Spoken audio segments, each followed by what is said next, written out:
I have found the best find after the thrift store. Okay, are you ready for it? 1 second. It's a projector! Isn't this so cool? For $8. Oh man. So I thought today we could do projector sewing, which, well, let me put this down first, okay? Which projector should projector sewing. This is a very hard tongue tie. Okay, projector sewing essentially is where you connect your laptop to a projector and broadcast your digital pattern, which I think is so stinking cool. As you could tell from my last video, I do love Etsy digital patterns. I think they're so fantastic and so great, but I don't love printing out a bajillion pieces of paper and putting it together like it's Humpty Dumpty. That is not my forte. And I've played around with PDF plotting websites, and honestly, it was quite a debacle. So I started to dabble into the idea of projector sewing, and then I stumbled upon that beauty. So let's just take it as a sign, and we are going to learn how to do it today / mostly this week. So let's go on a journey.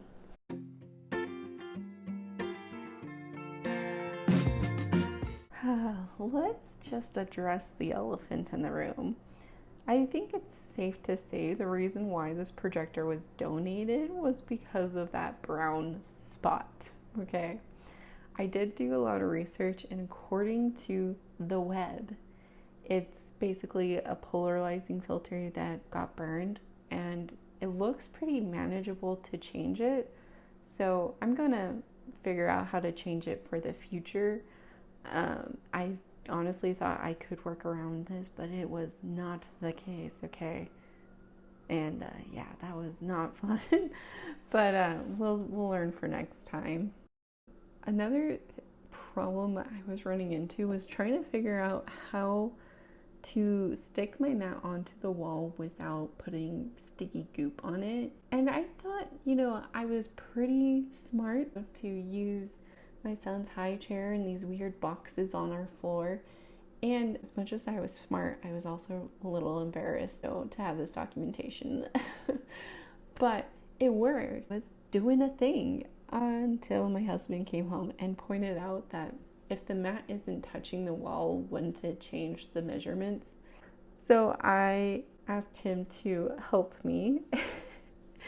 And he was very, very helpful and very willing to let me basically configure how to put this mat on the correct sizing.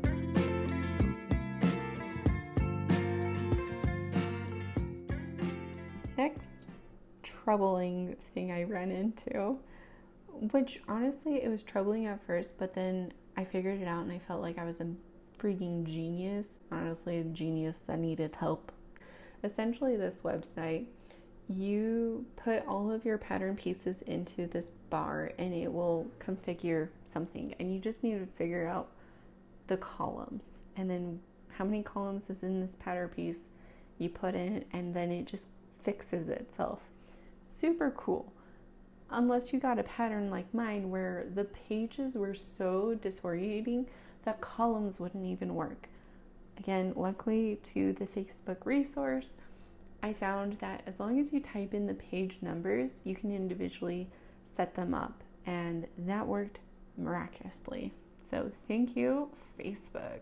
Don't wanna stay, don't wanna play princess. Pattern was way too long, so I just shortened it to where I thought would be nice to have, kind of like have a little crop-ish moment. Honestly, rewatching me cut the fabric is the most frustrating thing I could ever do, because the thing was, I was so conscious of trying to make sure my pattern is all in the correct direction. Listen, my pattern had no direction at all, so it didn't even matter.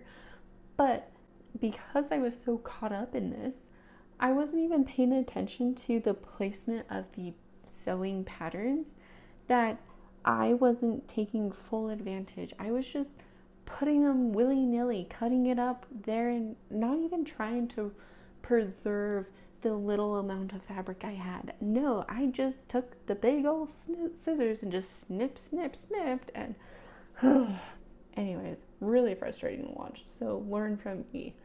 Really figure out the placement of your pattern pieces. Like, do not try to do shortcuts. That's what got me burned anyway, and it was just a nightmare.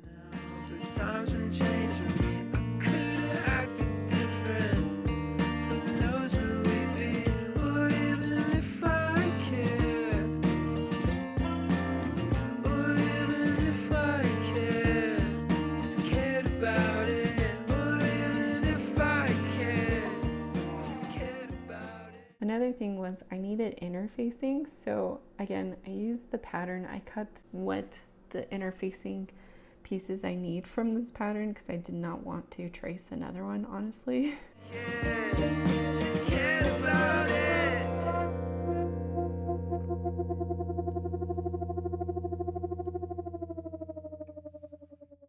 Again, I had to unpick because, like I said, I was doing so many shortcuts and it just was not working. So I had to unpick a bunch of things.